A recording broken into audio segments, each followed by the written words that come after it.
예, 만나서 반갑습니다. 광우쌤이라고 합니다. 예, 반갑죠? 네. 여러분들 혹시 이런 생각 해본 적 있으십니까? 이렇게 인생을 살다 보니까 뭐 어떨 때는 굉장히 일이 잘 풀릴 때가 있고, 예, 그럼 기분 좋아요, 나빠요? 좋죠. 또 어떨 때는 굉장히 인생이 잘 안 풀리고 자꾸 뭔가 장애가 생기는 것 같고, 기분 더럽죠.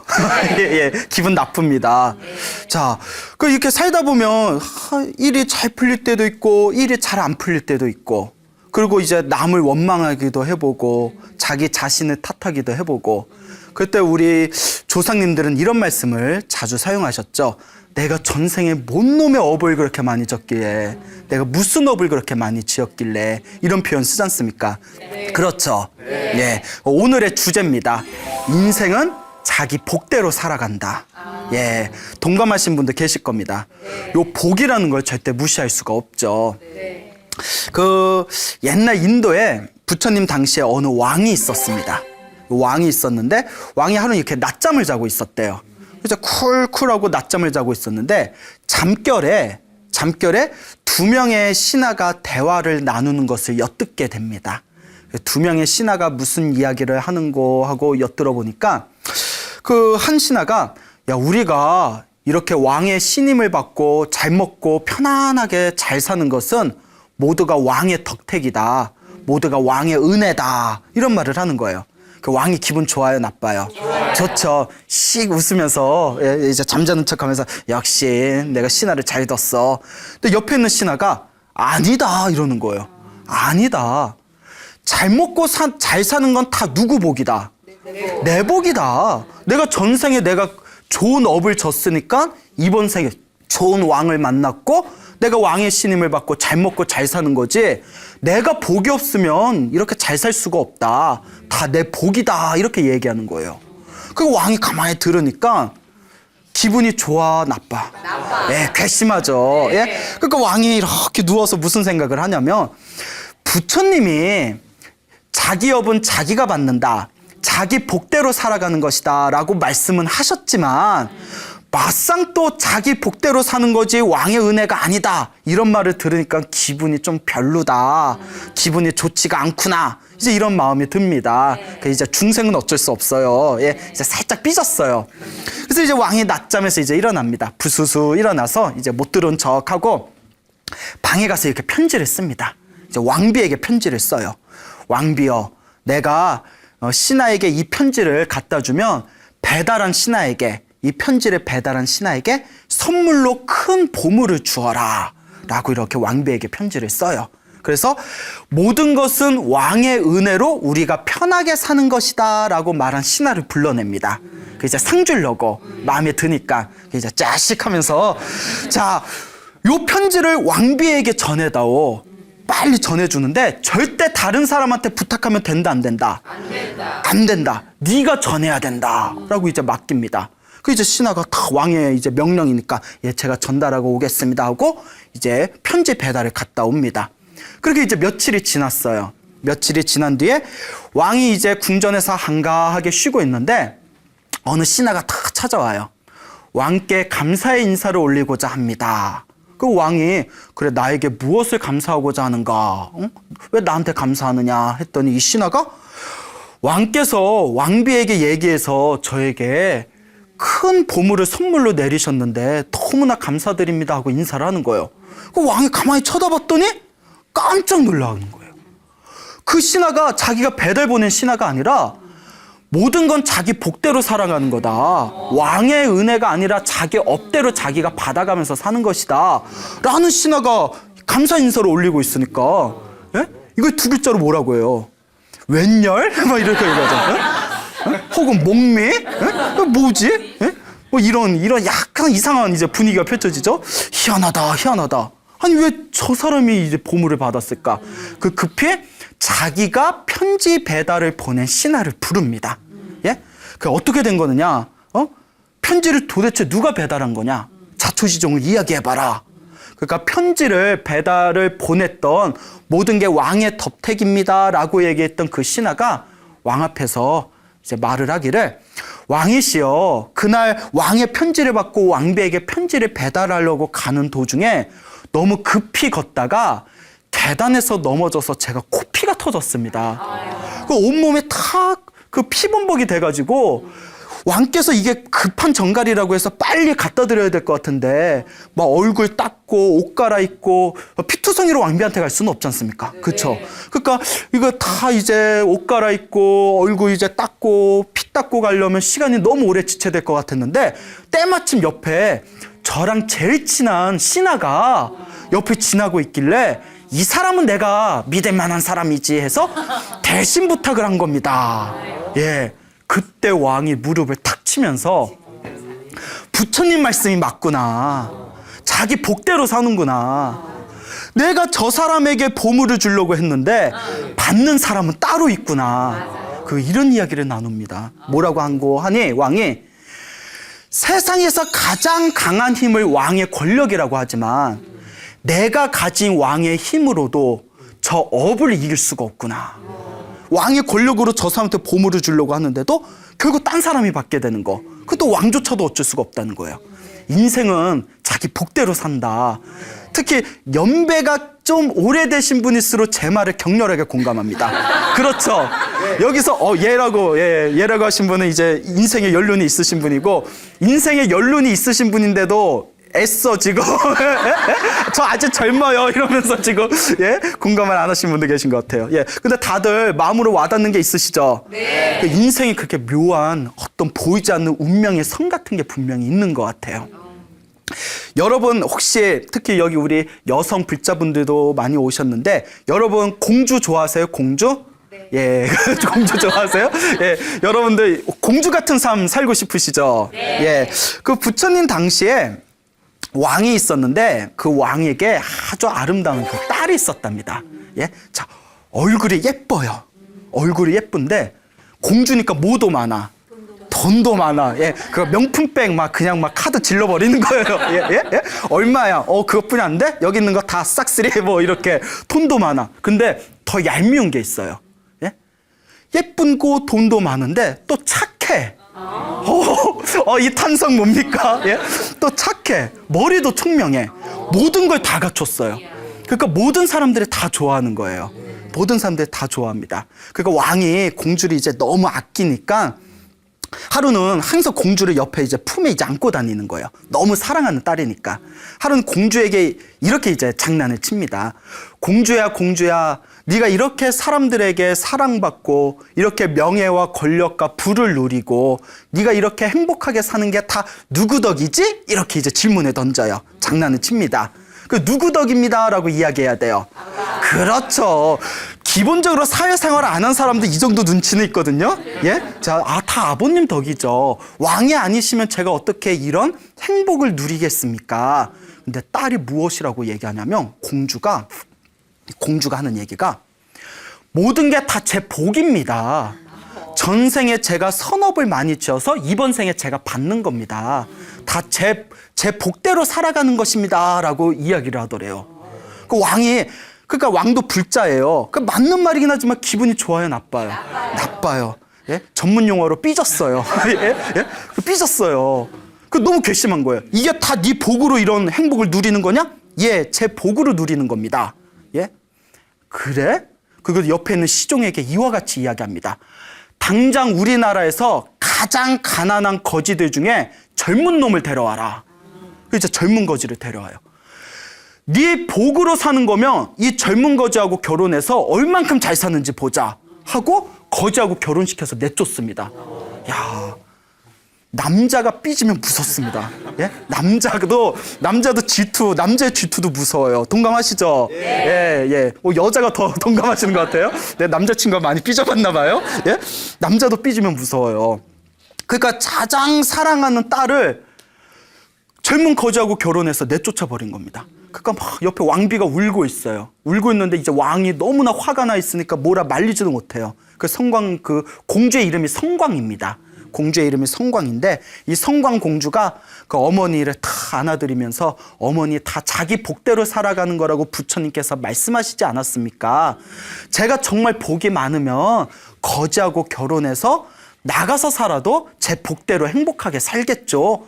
이런 믿음이 있어요. 그러니까 어머니는 다 이렇게 위로를 해드린 뒤에 젊은 거지와 왕군을 나옵니다.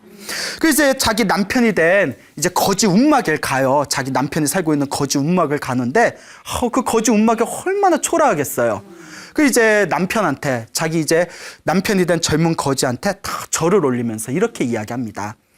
부처님께서 부부의 인연은 깊고 깊은 인연이라고 했습니다. 이번 생에 제가 당신과 결혼한 것도 전생의 깊은 인연일 것입니다.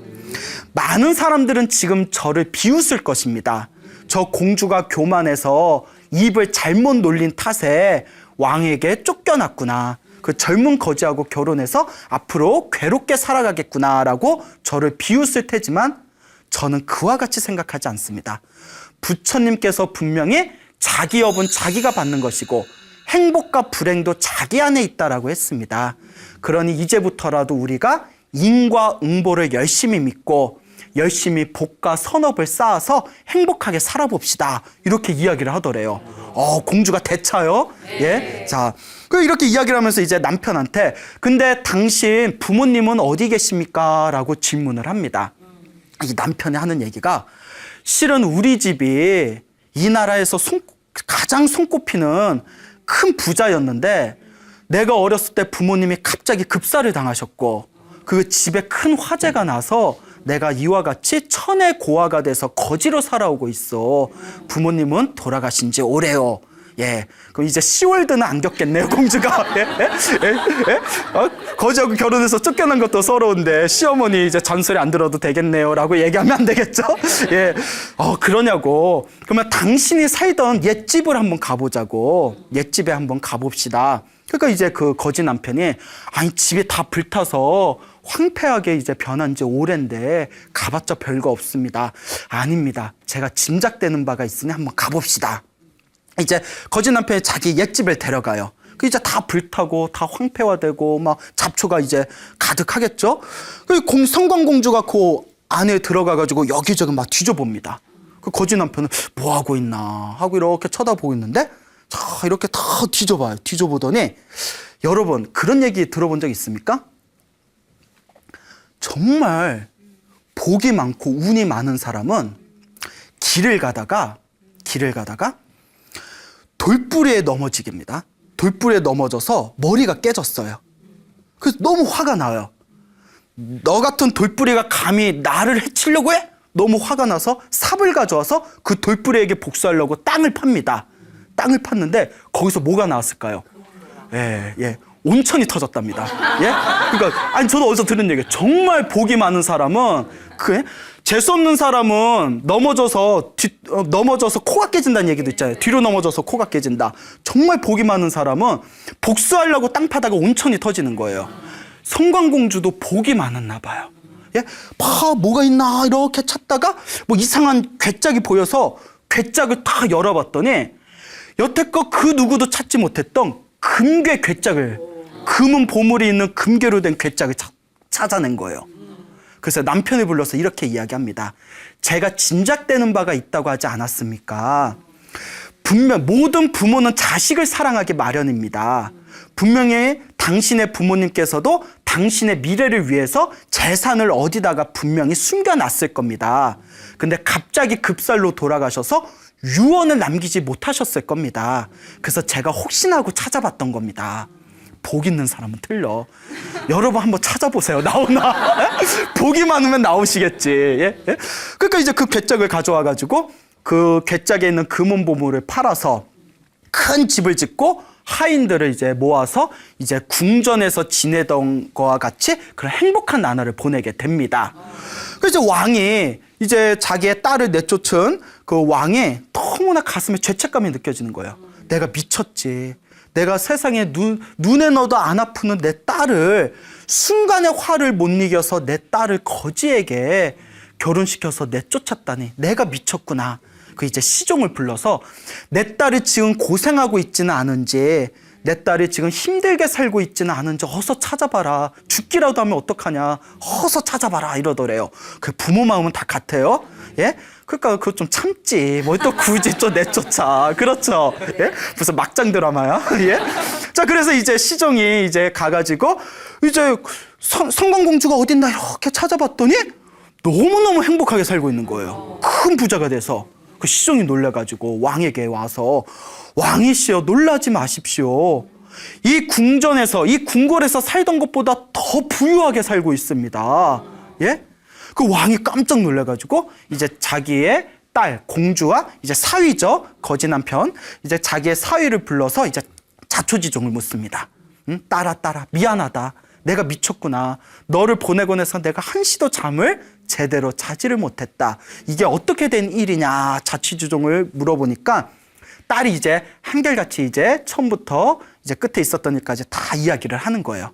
그때 이제 왕이 감탄하면서 자기 업은 자기가 받는구나. 자기 복대로 살아간다라는 부처님의 살법이 조금도 틀리지 않는구나라고 이제 가슴으로 느끼면서 그 다음날 부처님을 찾아갑니다. 부처님이 계신 사원에 찾아가서 이 왕이 부처님께 이제 삼배를 올려요. 삼배를 올리고 부처님께 이제 문안 인사를 올린 뒤에 거룩하신 세존이시여 사실 제 딸에게 이런 일이 있었습니다라고 이제 하나하나 이제 설명을 합니다. 자, 그리고 이제 중요한 내용이에요. 도대체 제 딸이 전생에 어떤 인연이 있어서 이번 생에 이 공주로 태어나서 행복하게 살다가 거지와 결혼해서 쫓겨난 뒤에도 그 행복을 끝까지 누릴 수 있었던 것입니까? 도대체 어떤 인연이 있었던 것입니까? 라고 질문을 던집니다. 예. 자, 공주로 살 수 있는 방법이에요. 예. 예. 자, 부처님께서 이와 같이 말씀을 하십니다. 머나먼 전생에 석가모니 부처님 이전에, 그러니까 석가모니 부처님으로부터 7번째 전에 부처님 중에 비바시 부처님이란 분이 계셨어요. 석가모니 부처님으로부터 7번째 전에 비바시라는 부처님 시대 때 이 성광공주가 반두라는 이름을 가진 왕비였다고 합니다. 반두라는 이름을 가진 왕비. 그때도 왕비였어요.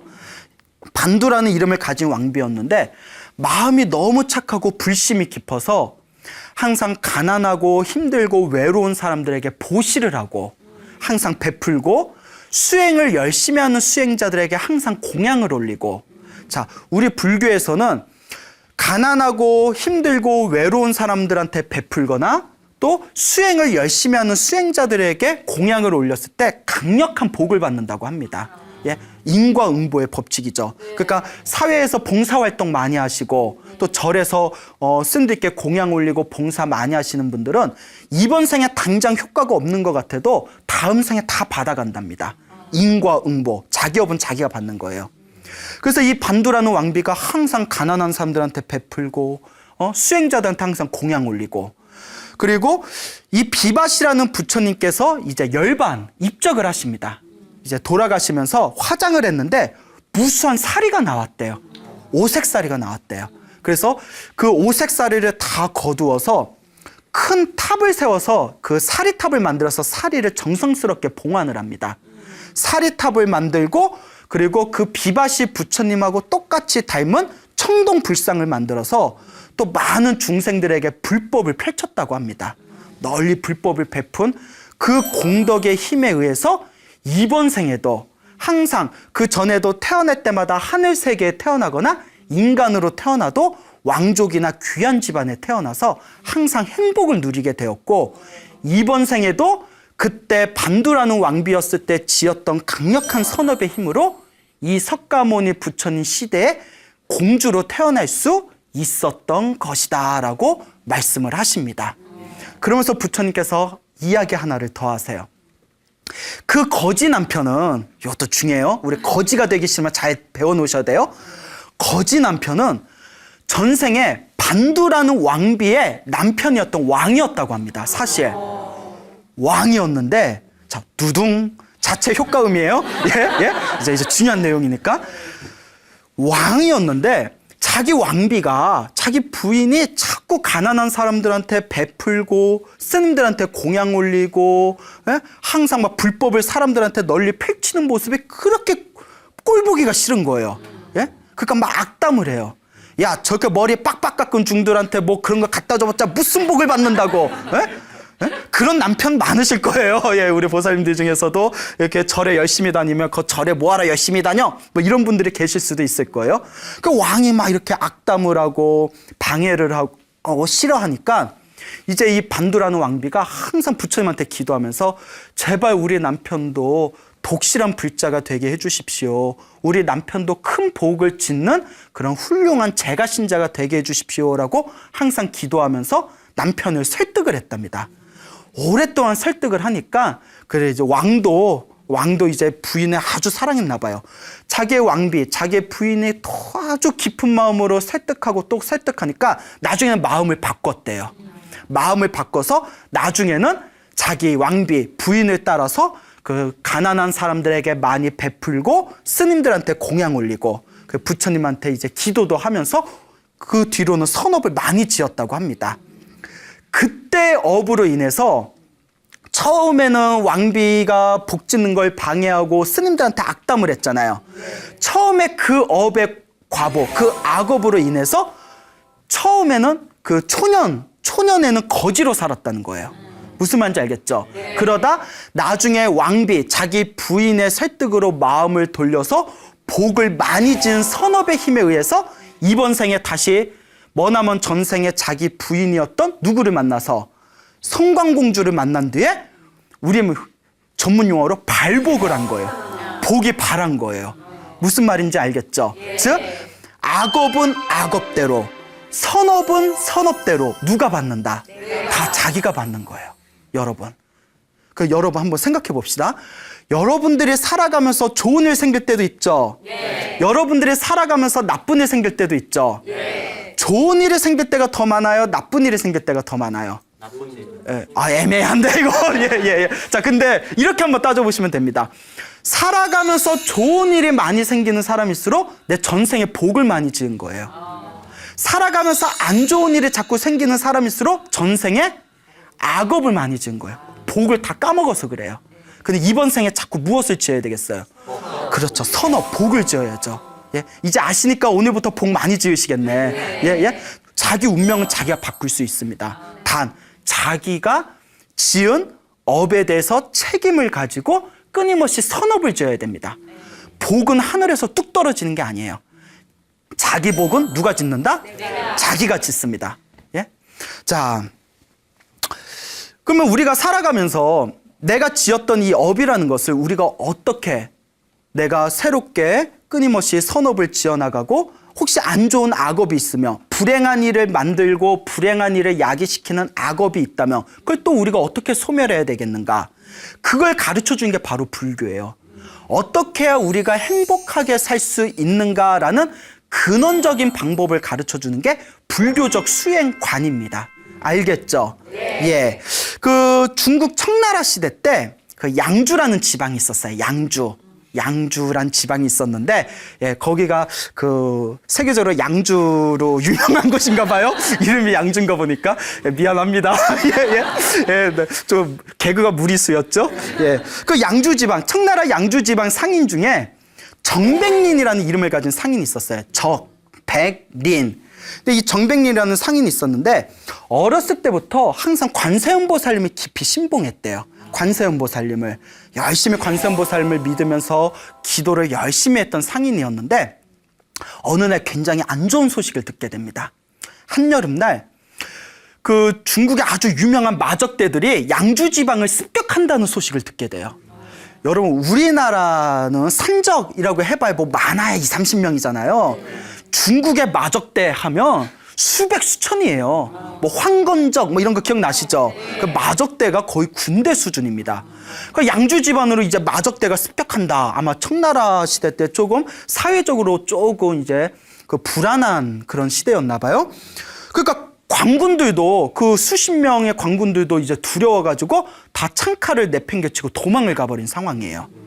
그러니까 이 정백린이라는 이 양주에 있는 이 상인이 고민에 빠집니다. 지금 식구들을 내가 다 끌고 도망가봤자 마적대들이 말을 가지고 쫓아오면 우리 다 죽을지도 모른다. 아, 이거 어떻게 해야 되냐? 차라리 집 안에 숨어 있어야 될까? 산으로 숨어야 될까? 아니면 멀리 도망을 가야 되나? 어떻게 해야 될까? 그러다가 기도를 합니다. 관세음보살님 제발 도와주세요. 관세음보살님, 관세음보살님. 근데 희한한 게 하나 있어요. 저도 평소에 관세음보살 기도를 많이 했었는데 평소에 관세음보살 기도를 하면 관세음보살이 잘 안 도와주는 것 같아. 솔직히 뭐 아무리 불러도 있는지 없는지, 예? 나 혼자 허공에다 관세음보살 불러봤자 뭐 있는지 없는지 대꾸도 없고, 예? 예? 뭐 이거 효험이 있나 없나 싶기도 하고. 근데 신기한 게 정말 다급할 때 부르면 정말 효과가 있어요. 아, 제가 경험해봐서 알아요. 그거 희한해요. 정말 다급할 땐 도와주는 것 같아요. 그래서 제가 이 얘기를 어느 큰 스님께 여쭤봤더니 그러시더라고요. 관세음보살님은 가벼운 분이 아니다. 예? 정말 저 사람이 간절할 때, 정말 급할 때, 그때 귀신같이 도와주신다. 예? 굉장히 시크해요. 예? 예? 아주 도도하세요. 무슨 말인지 아시겠죠? 네. 그러니까 이 정뱅이라는 사람이 간절하게 너무나 다급하니까 목숨이 걸려 있잖아요. 열심히 기도를 하니까 꿈에 관세음보살님이 나타나셨대요. 예, 실제로 우리 기도 많이 하신 분들, 불자분들 중에 간절히 기도하면 꿈에 현몽하는 경우가 있습니다. 실제로 있어요. 여러분들도 다 기도해봐서 알잖아요. 네. 표정이 예러 가신 분들 계시네요. 예, 그 열심히 기도하니까 관세음보살님이 현몽을 하셨는데 관세음보살님이 이렇게 이야기하시는 거예요. 너희가 지금 17명의 가족이 있는데 많이 났어. 17명의 가족이 있는데 너 하나는 목숨을 살기가 힘들다. 16명을 살릴 수는 있지만 너는 살기가 힘들다. 너는 이번에 죽을 것이다. 하지만 너네 가족은 살 것이다. 라고 이제 현몽을 하게 됩니다. 가족이라도 사니까 얼마나 다행이에요. 그런데 내가 죽는다니까 슬퍼요, 안 슬퍼요? 슬프죠. 일단 내가 있어야 가족도 챙겨주지. 그렇잖아요. 그러니까 다시 기도를 합니다. 관세음보살님 제발 저도 살려주세요. 관세음보살님은 무한한 능력과 힘이 있지 않습니까? 제발 자비로운 마음으로 저도 살려주십시오라고 간절히 기도를 합니다. 그리고 며칠 후에 또 꿈을 꿨어요. 관세음보살님이 나타나시더니 이렇게 이야기하십니다. 전백리나 내 얘기를 한번 들어보거라. 너는 과거 전생에 누군가를 칼로 26번을 내리쳐서 죽였던 업이 있다. 살생의 업이 있다. 너는 이번 생에 그 업을 받아야 된다. 예? 그렇기 때문에 이번에 마적대 중에서 왕마자라는 사람이 왕마자, 성왕씨고 마자는 한자 마자는 우리말로 저기 이제 이렇게 곰보라는 뜻이에요. 곰보. 그러니까 왕마자, 왕씨성을 가진 곰보라는 뜻이에요. 왕마자라는 사람이 전생에 업을 갚기 위해서 칼을 가지고 너네 집에 찾아올 것이다. 너는 그때 살 수 없을 것이다. 왜? 자기 업은 누가 받아야 되니까? 자기가 받아야 되니까. 너 하나 살고자 가족들까지 연루가 되면 가족들도 피해를 보게 될 테니 가족들은 방황 사랑채에다 숨겨두고 너 하나만 죽으면 다른 가족들 목숨은 살리게 될 것이다. 라고 꿈을 꾸게 됩니다. 이야. 그러니까 이 전백리한 사람이 내가 전생 그렇게 무서운 업을 지었는가. 이번 생에 꼼짝없이 그 업을 내가 받아야 된다고 하시니 그래 부처님께서도 자기 업은 자기가 받아야 된다고 했으니 이번 생에 나 하나로 희생하자.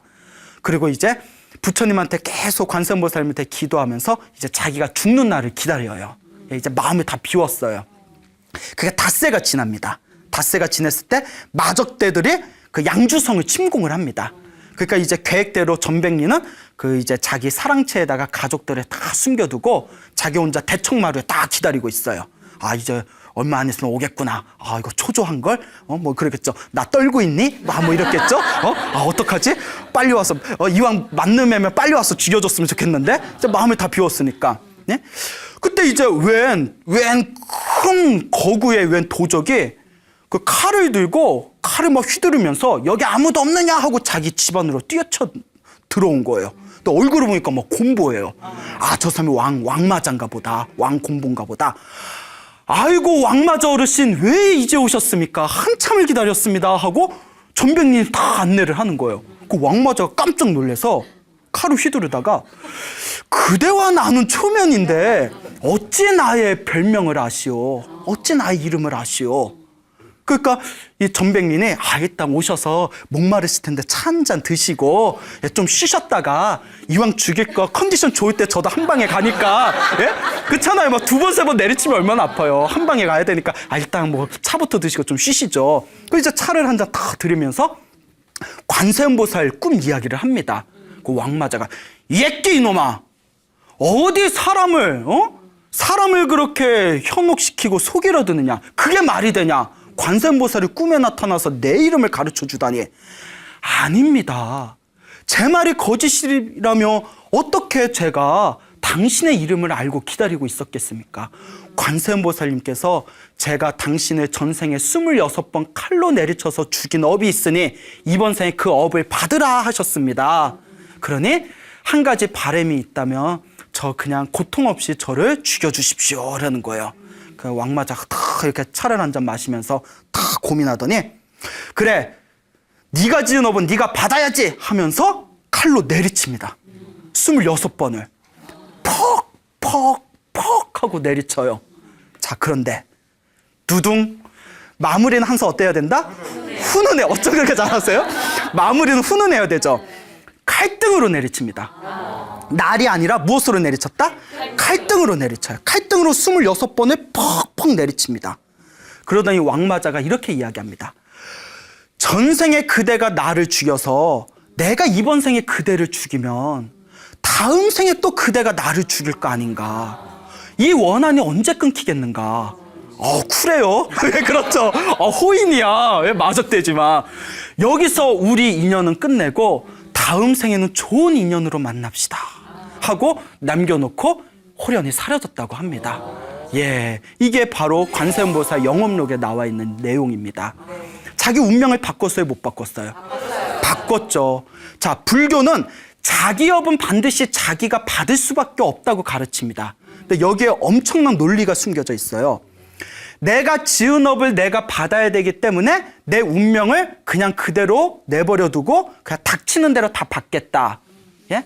그리고 노력도 하지 않겠다. 의지도 일으키지 않겠다. 이거는 부처님이 반대하신 겁니다. 왜냐? 내가 지금 받는 업은 언제 지은 거죠?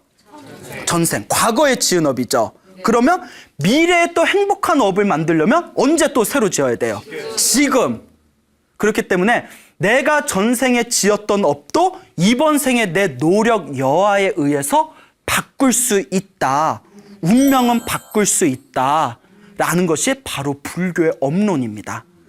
전생에 내가 죽을 업을 졌으니까 이번 생에 나 그냥 죽어야지가 아니라 전생에 내가 죽을 업을 졌으면 이번 생에 선업을 열심히 지어서 그 죽을 나쁜 운명의 업을 내가 바꿔나가겠다라는 역동적이고 적극적인 업의 가르침이 바로 불교예요.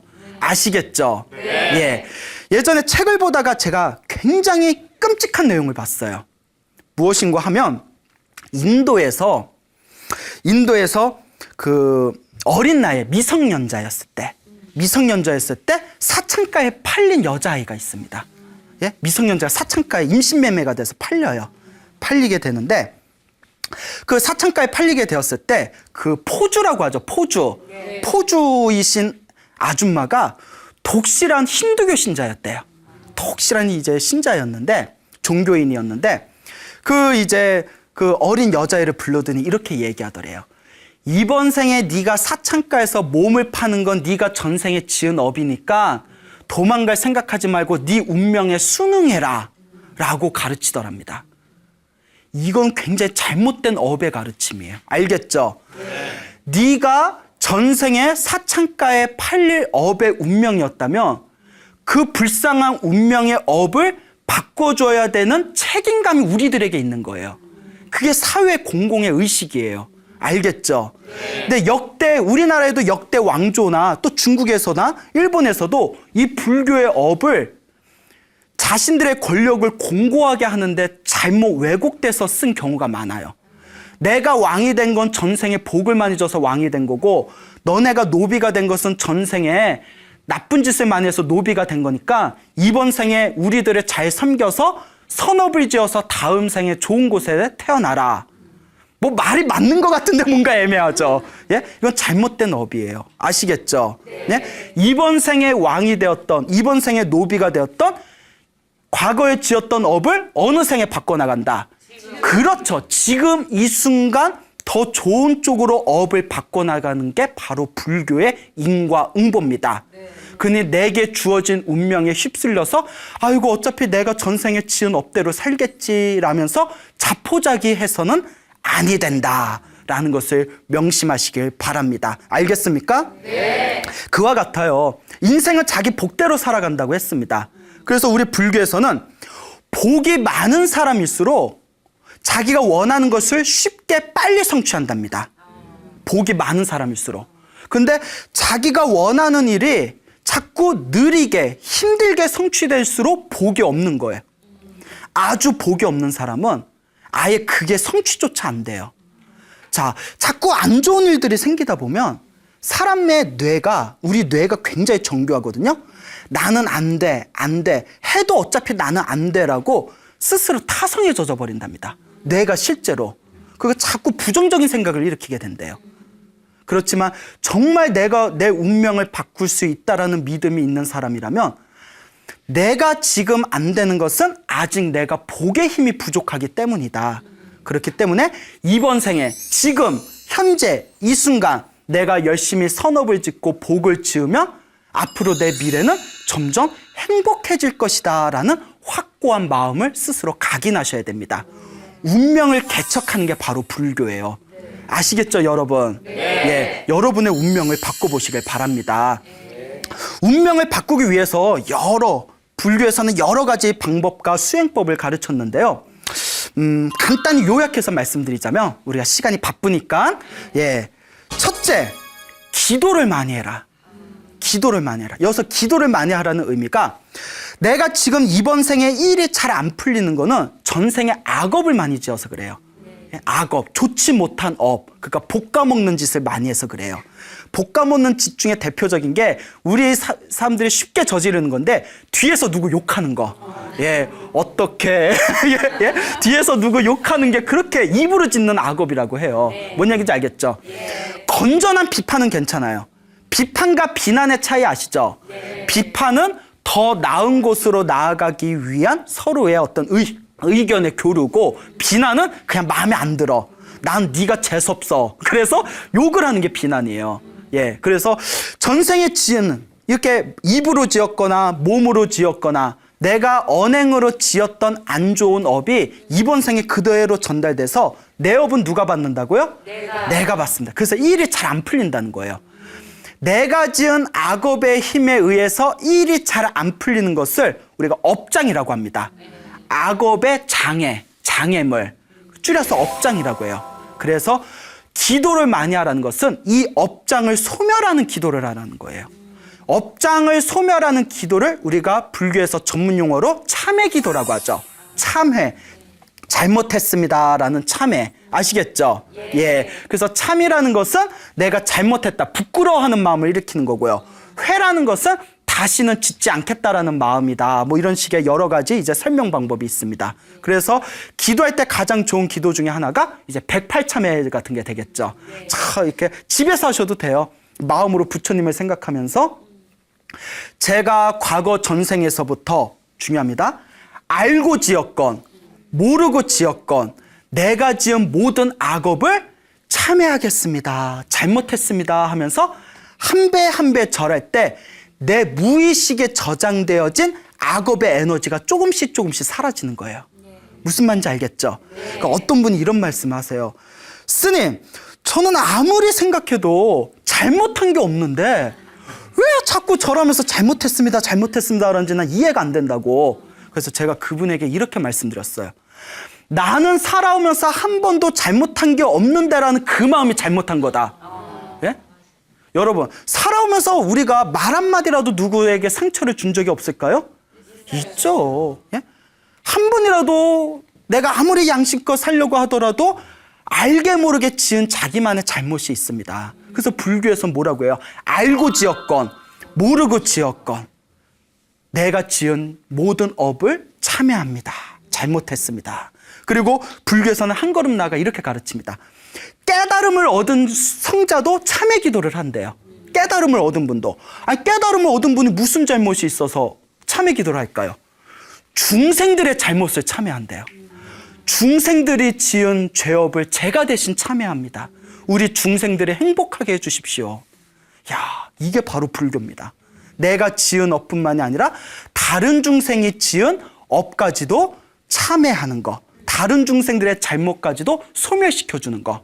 그러니까 여러분 하루에 108배씩 한번 해보시고 건강에도 좋아요. 예, 피부도 잘 받는데요. 108배 열심히 하면. 자, 그리고 108배가 이제 점점 몸에 힘이 붙으면 뭐 1000배를 할 수도 있고 뭐 3000배도 할 수가 있고. 예, 스님 저는 무릎이 아파서 절하면 무릎의 통증 때문에 절하기가 힘듭니다 라는 분들도 계시잖아요. 그런 분은 그러면 연부를 많이 하시면 됩니다. 아까도 관세음보살님 이야기 드렸죠. 항상 눈 뜨고 저녁에 잠들 때까지 항상 이렇게 관세음보살님을 부르면 당장 효과가 없는 것 같아도 항상 은은하게 도와주신대요. 예, 그래서 기도를 많이 해서 밀교 경전이나 중국의 큰 스님 법문 혹은 티베트 큰 스님 법문에 나오는 내용들인데 한결같은 그 법문의 내용 중에 하나가 기도를 많이 해서 꿈에 부처님을 보거나 보살님들을 보거나 불보살님을 보거나 경전을 보거나 몸에서 더러운 게 빠져나온다거나 뭐 대소변을 시원하게 싼다거나 몸에서 뭐 고름 같은 게 빠져나간다거나 뭐 벌레 같은 게 빠져나간다거나 이러면 내가 지은 나쁜 업의 에너지가 소멸되고 있는 증거래요. 예, 예, 대단하죠. 제 아시는 스님이 위장병이 너무 심해서 병원에 가도 낫질 않더래요. 그래서 이 스님께서 내가 전생에 지은 업이 많아서 이렇게 위장이 아픈가 보다 하고는 그 기도를 열심히 했대요. 기도를 열심히 하다가 제발 제 몸이 건강하게 해주십시오. 몸이 건강해야 수행도 할 수 있지 않습니까? 제가 지은 업을 참여합니다. 몸이 건강하게 해주십시오. 기도를 열심히 했는데 그렇게 열심히 기도하다가 꿈에서 토를 하는 꿈을 꿨대요. 그냥 막 꾸역꾸역 토를 하는데 쏟아도 계속 나오더래요. 쏟아도 나오는데 그 토 나오는 게 온갖 더러운 게 내 속에 이런 게 있었나 하고 온갖 더러운 게 계속 쏟아지더래요. 토를 다 하고 나서 뱃속이 시원함을 느끼면서 잠에서 깼는데 대박! 병이 나았대요. 위장병이 완전히 나았대요. 예. 그 저도 막 20대 때 자꾸 막 여드름이 나서 여드름 좀 없애주세요 했는데 그런 건 안 도와주시네. 야, 여하튼, 예? 막 웃어요? 예. 자, 그래요. 여하튼, 무슨 말인지 알겠죠? 네. 기도를 많이 하셔라. 두 번째, 복을 많이 지어라. 복을 많이 지어라. 남을 위해서 봉사하고, 가난하고 힘들고 괴로운 사람들한테 베풀고, 절에 가서, 절에서 봉사하고, 이런 복 짓는 거 하나하나가 여러분들의 선업을 차곡차곡 키우는 길입니다. 아시겠죠? 네. 세 번째, 제일 중요한 게 있습니다. 많은 분들이 여기서 이제 자지러지는데요. 기도도 많이 하고 복도 많이 줬는데 딱 일상생활로 돌아가면 복 까먹는 짓을 자꾸 해요. 자꾸 누구 욕하고 누구 시기하고. 어느 심리학자가 이런 말을 하더라고요. 일이 잘 안 풀리는 사람들의 심리적 특징 중에 하나가 질투심이 강하대요. 질투심이 강하대요. 부러운 거는 상관이 없는데 부러운 거는 좋겠다라는 마음이고 질투심은 너 얼마나 잘 되나 보자 라는 마음이에요. 부러움과 질투심의 차이 알겠죠? 네. 부러운 건 괜찮아요. 부러움은 오히려 나도 저렇게 살아야지라는 욕구를 일으킬 수 있어요. 질투는 내 자신에게도 좋지 못합니다. 그래서 불교에서 악업을 일으키는 강한 감정 중에 하나가 질투심이랍니다. 네. 그 질투심을 놓아버리세요. 질투심이 일어날 때 이렇게 생각하세요. 쟤는 전생에 복을 많이 지어서 저렇게 사는구나. 그러니 나도 이번 생에 무엇을 많이 지어야겠다. 복을 많이 지어야 되겠다. 여러분, 운명은 바꿀 수 있습니다. 단 시간이 오래 걸릴 수도 있어요. 그러니 오랜 호흡을 가지고 꾸준히 닦으셔야 됩니다. 기도를 많이 하시고 복을 많이 쌓으시고 복 까먹는 짓을 하지 마세요. 기도 많이 하시고 복 지으면서 꾸준하게 여러분들이 선업을 지으시면 우리 옛날부터 큰 스님들 말씀에 3년 정도 지나면 복이 많은 사람은 빨리 얻어요. 아무리 복 없는 사람도 3년이 지나면 운명의 기운이 점점 바뀐답니다. 제 아는 젊은 불자가 있는데 그 불자분이 그 젊은 이제 처자예요. 열심히 이제 절에 다니고 복을 열심히 줬어요. 그러다가 어느 날 저한테 이런 얘기를 하더라고요. 스님 말씀처럼 3년 정도 지나니까 정말 좋은 일들이 자꾸 생겨요. 그 얼굴에 꽃이 폈어. 얼굴이 되게 좋아졌더라고요. 예? 자, 아마 이 방송 보고 있을 겁니다. 예. 그 여러분들도 여러분들의 운명을 바꿔보시기 바랍니다. 알겠죠? 네. 예. 여러분, 행복해지고 싶습니까? 네. 행복한 삶을 창조하고 싶습니까? 네. 복을 지으십시오. 선업을 쌓으십시오. 공덕을 쌓으십시오. 복과 선업과 공덕의 힘이 여러분들을 진정한 행복의 길로 이끌어 줄 것입니다. 여기서 마치겠습니다. 소중한 나, 무한한 행복!